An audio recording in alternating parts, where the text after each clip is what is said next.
Hey, everybody. Coach Jeff Garrett here. Today, we're diving into something that's affecting so many of us right now, the challenge of doing more with less. I've been speaking with lots of professionals lately who've experienced layoffs and downsizing at their companies. Maybe you're one of them. Suddenly, you're juggling the workload of what used to be two or three people all by yourself.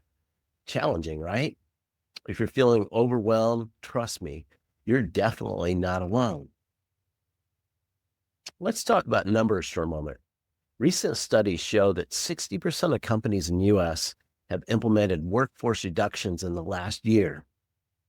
Yet, 70% of the managers are still expected to maintain or exceed the previous production goals when they have more people. This isn't just a temporary shift, it's the new reality. It means working smarter, prioritizing better, and finding creative ways to thrive in an environment that demands excellence. But let's be real, it's not easy, is it? Fewer team members mean everyone has to step up, often wearing multiple hats while still trying to deliver the same results. And with those extra responsibilities comes an undeniable risk that we're going to talk about, the burnout factor. Burnout isn't just a buzzword anymore, it's a pressing reality. According to Gallup, 76% of employees experience burnout at least some of the time. 76%. We've all felt it at some point. Maybe it's the exhaustion that you feel after a weekend, the mental fog that makes you simple tasks just seem overwhelming, or that feeling of always being on with no time to recharge, that 24/7 having your cell phone, checking emails and texts. When you're operating on overdrive for too long, it's not sustainable, not for you. And hey, it's not for your team either. That's why recognizing burnout before it becomes debilitating is absolutely crucial. Watch for warning signs in yourself and your colleagues. And some of the warning signs are increased cynicism, reduced creativity, persistent fatigue, and withdrawal from team interactions. Remember, addressing burnout isn't optional, it's essential today for both your well being and for the bottom line. Here's some strategies that work. Having worked with many clients through this shift, I want to give you 5 powerful strategies that can help turn this challenge into opportunity while preventing burnout.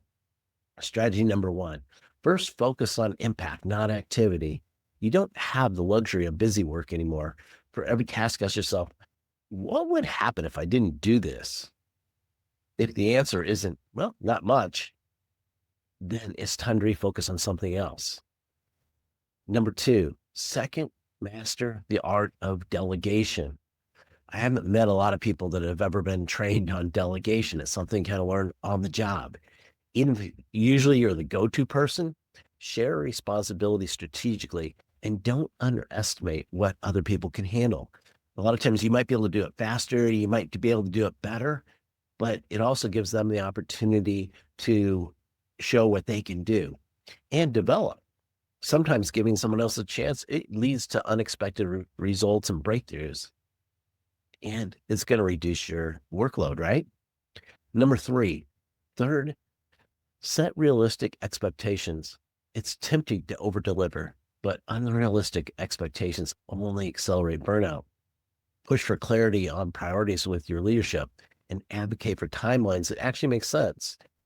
Many times you can't operate on that same timeline you were operating on before because you had more people to do the work. With fewer people, it makes it harder to hit timelines. So extend those timelines when necessary.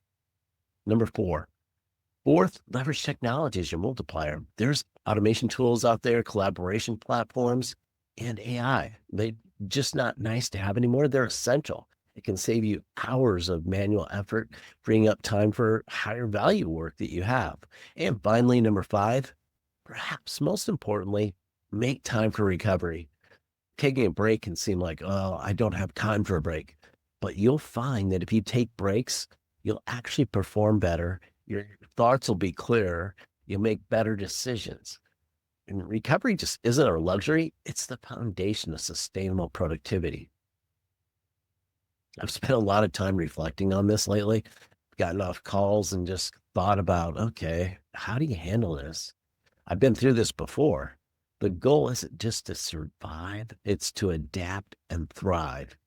Everyone has the opportunity to rise to the occasion, not by working harder, but by working smarter and more collaboratively. At the same time, thriving doesn't mean running yourself into the ground. Burnout's real, but it can also be preventable.